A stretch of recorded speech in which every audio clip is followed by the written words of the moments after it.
భారతదేశం గురించి ఎక్కడైనా తక్కువ మాట్లాడలేదు. భారతదేశంలో నేను లేకపోయినా నేను 6 ఏళ్ల పాటుగా బయట దేశాలు తిరుగుతూ ఉన్నా.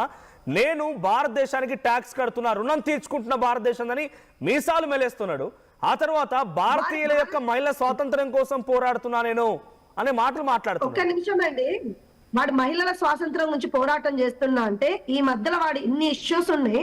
మన భారతదేశంలో ఎన్నో ఇష్యూస్ జరిగినాయి, దాని గురించి వాడు ఎప్పుడు స్పందించలేదు. ఎందుకంటే వాడు కూడా ఒక ఎదవ.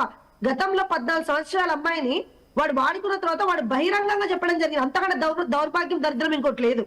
ఇంకొకటి వాడు ఏం చెప్తున్నాడు, ఇప్పుడు భారతదేశం గురించి నేను అవమానించలేదు, భారత మహిళలు అంటే నాకు రెస్పెక్ట్ ఉంది అని చెప్తున్నాడు. ఎక్కడ ఉందండి రెస్పెక్ట్? ఈ రోజు చాలా మంది మొన్న ఇష్యూ జరిగింది, ఒక వారం రోజుల నుంచి మనం ఇదే ఇష్యూ పైన మాట్లాడుతున్నాం. నేను ఒక భారతదేశంలో పుట్టినటువంటి ఒక మహిళని, ప్రపంచ వ్యాప్తంగా ప్రతి దేశం కూడా మన భారతదేశం వైపు తలెత్తి చూస్తున్నాయి, గౌరవిస్తున్నాయి. అంటే మన తెలుగు సాంప్రదాయాలకి, మన వస్త్రధారణ చూసి ముఖ్యంగా మన సాంప్రదాయాలు వాళ్ళకి బాగా నచ్చుతాయి. ఇప్పుడు ఇక్కడ ఉన్నటువంటి వాళ్ళు ఇతర దేశాలకు వెళ్ళి వాళ్ళ కల్చర్కి అలవాటు అవుతారో లేదో తెలియదు. కల్చర్ కి ఎదుటి దేశాలు ఎక్కడెక్కడ దేశవ్యాప్తంగా వచ్చిన వాళ్ళు మన ఇండియాకు వచ్చినప్పుడు, మన భారతదేశంలో అడుగు పెట్టగానే ఈ మట్టి వాసన పీల్చిన తర్వాత వాళ్ళ ఆలోచన వాళ్ళకి చీర కట్టుకోవాలని, మనతో కలిసి వివాహంలో పాల్గొనాలని, మనతో గుళ్ళకి వెళ్ళాలి, గోపురాలకి ఎంతో గొప్పగా చూస్తారు వాళ్ళు.